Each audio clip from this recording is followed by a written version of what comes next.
106.7 Energy FM. Same. Pero iba dito sa 106.7 Energy FM, Mapangga. Huwag mo sabihing radyo, sabihin mo good morning, Luzon, Visayas at Mindanao Metro and Mega Manila. Siyempre, good morning din sa napakaganda, napaka-sexy, ulala, ang reyna ng mga dahon. Ayun ba? Grabe ka naman sa dahon. Ang reyna ng mga bulaklak. Yes. DJ Lindsay, good morning. Good morning sa pinakagwapong DJ sa umaga. Yan ang sinasabi ko sa iyo. Yes. Sige, bulahin mo pa ako at bibili na ako ng Lindsay mo. Oo, actually. Hoy, yung order kahapon na isang set. Oo. Isang set? Papadala ko na yan mamaya. Sheila yung Si ano? Sino ba yun? Si Shin May. Sheila ba? Sheila ba? Sheila. Sheila. Ang gulo naman nito. Bilis makahawa, nakakaloka. Pero yun, no? Uy, maraming salamat niya sa bumili kay DJ Lindsay, ha? Dahil dyan, meron akong ano ba tawag doon? Ano yun? Yung kickback sa akin. Ano, commission? Commission. Meron akong commission na 300 doon. Uy, grabe diba? ka. Mamaya, maniwala sila dyan. O hindi, joke lang, no? Wala po akong commission dyan. Dahil si DJ Lindsay po ay napakabait at bilang napakabait ko rin na kaibigan. Ayan. Oy, totoo yan. Hindi totoo kasi, di ba? Tatandaan niyo po kapag nagnenegosyo yung kaibigan ninyo. Oo, dapat tulungan ninyo. Oo, di diba? ba? Sa kanila kayo bumili. At syempre, dahil tinutulungan ka namin, di ba? At tinutulungan nyo yung inyong mga kaibigan, kailangan may libre kayo. Kaya, hoy, hindi. Alam mo, ewan ko talaga sa'yo. Basta tulungan nyo na lang yung mga kaibigan. Kasi kapag nag-boom naman yung business, of course, actually, ibabalik naman yung favor. Tama. Tingnan nyo ako, may pabango ako ngayon. Oo, di ba? Bukas, may lip tint naman ako. Oo. Kinabukasan, may facial wash naman ako. Oo, araw-arawin ko para tuwing naka-live si Toby. Sakto may mag-check out. Oo, araw-arawin natin yan. Ayan, payaman ngayon si DJ Lindsay. Hindi. Kape na tayo bukas, ha? Sige, libre mo. Push mo yan. Daming MX. Abangan ko yan. Alam mo ba, pati si Hepe ang bango na yan. Magkaamoy na kayo. Balita ko nga eh. Kahapon si Hepe bumili din eh. Oo. Ang sabi sa akin ni Hepe, sabi mo daw kay Hepe, Hepe, amuyin mo nga to. Tapos ayun, siningil mo na 95 pesos. Ganyan yung ginawa ko kay Sir Cliff, tapos kay Hepe. Sabi ko, uy, ano mas mabango? Cucumber melon shake o vanilla? Sabi nung isa, cucumber melon shake o 95 pesos. 95 pesos lang. O dali bayad, money down, ganyan. Iba ang marketing strategy ng isang Lindsay mo. Oo, ganyan. Pero hindi totoo kapag nagnenegosyo yung mga kaibigan ninyo. Tulungan ninyo. Tama. Huwag niyong burautin, ha? Bumili kayo kasi syempre yung mga yan, kaya sila nagnenegosyo because they're trying to survive. Teka. Ganyan. Pinaparinggan mo ba ako? Hindi ikaw. Bayad na yung kinuha mo, may bumili. Bayad na yung kinuha mo, may bumili, baby Toby. Okay na yun. Anyway, DJ Lindsay, bago ang lahat, no? Bago tayo humaba na naman ng ating pinag-uusapan, no? Ang dadaldal ko na ngayon. Ang daldal ko na nga mo ngayon. Totoo. Nahawa na ako sa'yo. Okay lang yan. Magandang bagay yan. So anyway, mga panggano, balikan natin ngayon yung ating message sender kanina. Ang pangalan niya ay Lyra. Lyra nga. Ang cute ng pangalan, Lyra. Lyra. Kaso nga lang, ang sad nga lang nang nangyari sa kanya, ng kwento niya. Bakit? Kasi yung kanyang jowa na talagang mahal na mahal niya at yung jowa niya na talagang nakikita niya sa future niya. Bumubuo na sila ng future together. Saka naman kinuha. Kaya nga, nakakalungkot naman yan. Nakakalungkot, sobrang nakakalungkot dahil eto na yun eh. Nakakita ka na ng taong para sa'yo mismo. Totoo. Yung taong the one mo talaga, no? True. Pero ayun, sa kasamaang palad, dahil nga nagkasakit or kung ano man yung sakit niyo, hindi niya dinisclose, binawian siya. Kinuha na ng heaven. Yes. So ngayon, DJ Lindsay, meron ka bang makakilala or alam mo yung feeling ba, na-experience mo rin ba yung mga ganitong bagay? Kasi best friend ko noon, parang feeling ko best friend ko siya, si Ali Amanon, Sumalangit Nawa. Yun, talagang suportado niya ako sa mga bagay-bagay. Kaklase ko to nung high school. Tapos biglang nabalitaan ko na lang na yun nga, nasa ospital. Tapos nategi bam-bam na nga. Ang bilis lang talaga ng pangyayari. Diba? Ang bilis, no? Tapos mega iyak ako. Kasi, ang bilis eh. Hindi kami handa. Although na ospital siya, pero hindi namin alam na ganon kabilis yung At saka mauuwi sa pag-akyat niya sa taas. Ayun nga Agad-agad. Yun. Alam mo, nangyari naman sa pinsan ko naman, no? Ito nga yung Nitong lately recently, lang. Oo. Ang nangyari noon, lumabas kami noon. Nag-celebrate kami. Ay, graduation ng kapatid ko pala noon. Yun nga. Graduation. Tapos kinagabihan noon, umuwi na ako. Tapos sila nag-usap-usap pamunta pa dun sa mga pinsan ko. Kasi nga, Oo. nasa ospital na. Close kayo nung mga pinsan mo, no? Oo, sobrang close Super. kami. Ganun na ganun kami. True. Oo, Ang tapos saya. ayun, natulog na ako noon since pang umaga na nga ako at Oo. hindi ko na kaya magpuyat ng sobra-sobra. Ginising ako.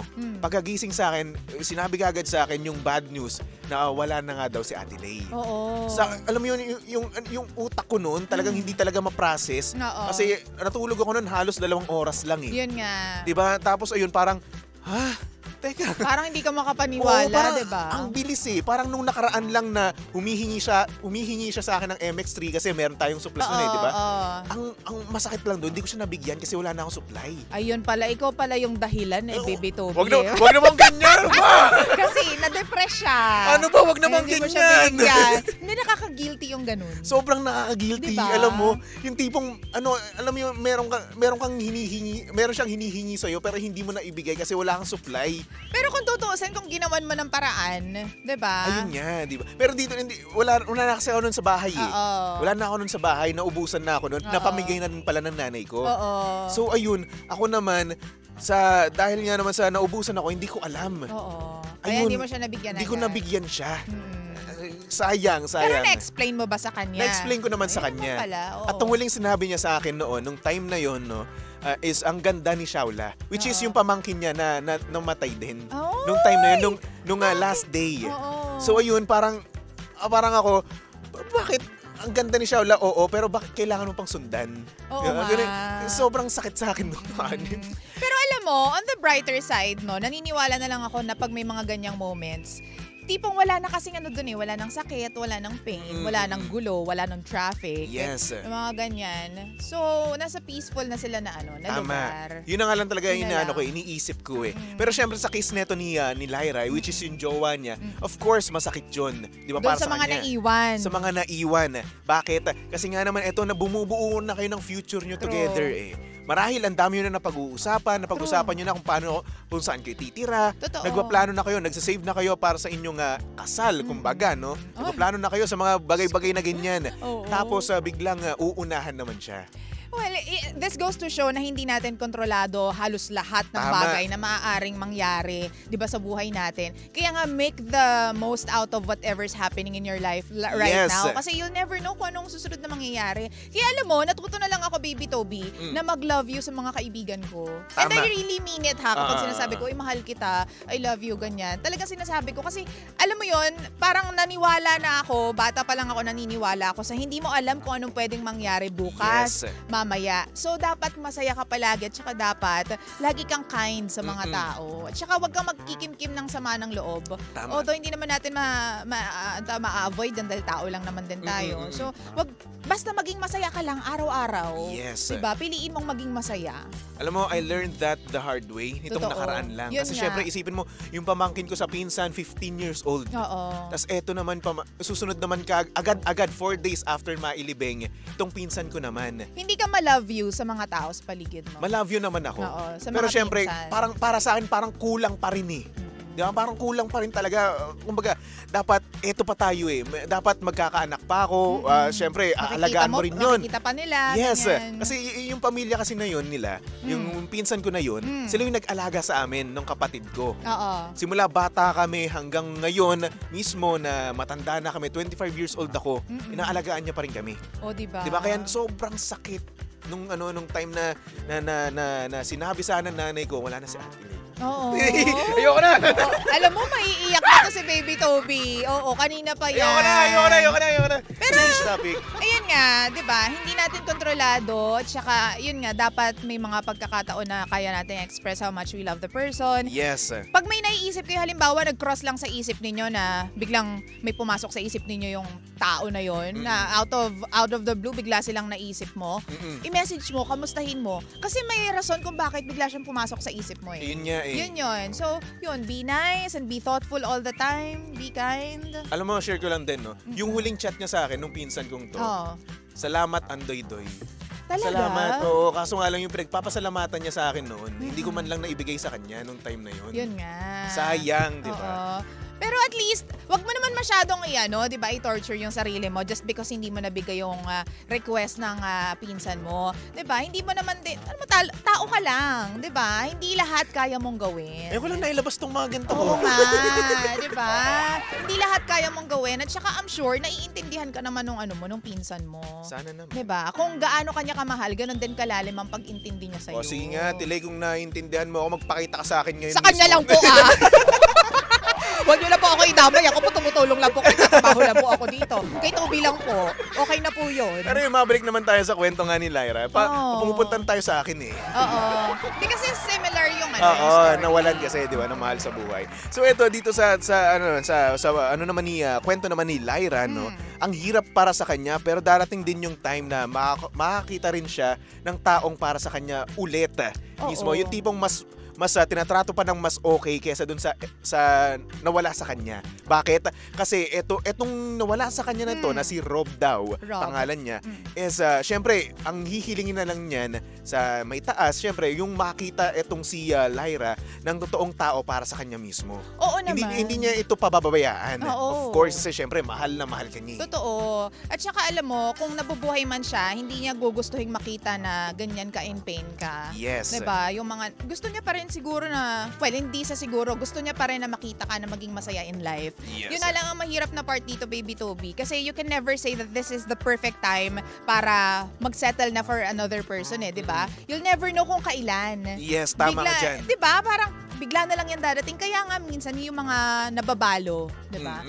Tumatanda na lang talaga sila ng walang love life na after nung kanilang pagkamatay ng asawa or partner. Kasi hindi nila ma-figure out kung perfect time na ba. Hindi sila makapag-let go Kasi mahirap talaga. Sobrang hirap naman talaga kasi makikita mo yung taong mahal mo nakalamay. Di ba? Oo. Di ba nandoon? Talagang tititigan mo tapos parang hindi ka makapaniwala na parang kahapon lang ang saya-saya nyo, holding hands pa kayo, di ba? Sabihin natin, kinikis mo pa siya sa pisngi, sa lips, kung saan man. Di ba? Tapos ngayon, kinabukasan, kukuhunin siya sa'yo. Totoo. Napakasakit dun sa puso, di ba? Totoo. Kaya naman sa ngayon, mga pangga, ang gagawin na lang natin, mag-I love you na tayo sa lahat ng mahal natin sa buhay. Mapa-jowa man yan, nanay, tatay, o kung sino man, pinsan, kapatid, lahat na. Dapat araw-araw sabihan natin sila, iparamdam natin sa kanila, ipamukha natin sa kanila na mahal mismo natin sila. So true. Ganoon lang po yun. True. May nagsabi dito sa comment section, Rapi Tulpo daw boses ko. Talaga? Talaga ba? Idol rap, sabi sa'yo May something Magkakulay kayo ni Idol Ganun ba yun? Pareho kayo maputi. Hindi ko alam. Oo. Anyway, mga pangga, susunod na ang napakaganda, napaka-sexy, and of course, ang reyna ng mga dahon-dahon. Okay lang, sorry. Maganda naman niya. Fresh na fresh nga, di ba? DJ Lindsay, para sa programang Lihim ng Liham. And of course, nakasama mo at nakalandian ang hot baby boy ng radyo. Walang iba kundi si DJ Baby Toby na pwede mong stalk sa lahat ng kanyang social media accounts. Hanapin nyo lang Baby Toby 1067 sa lahat na yan. Again, Baby Toby 1067. Alright? So for our next song, here's a song from The Ones. Hindi tayo pwede. Ayan. Para sa mga pangga natin dyan na may crush pero ngunit subalit at tapwat yung kanilang gusto sa buhay ay may jowa. Ay, nako, ang sakit-sakit naman. Only here at your number 106.7 Energy FM. Pangga, huwag mo sabihing radyo, sabihin mo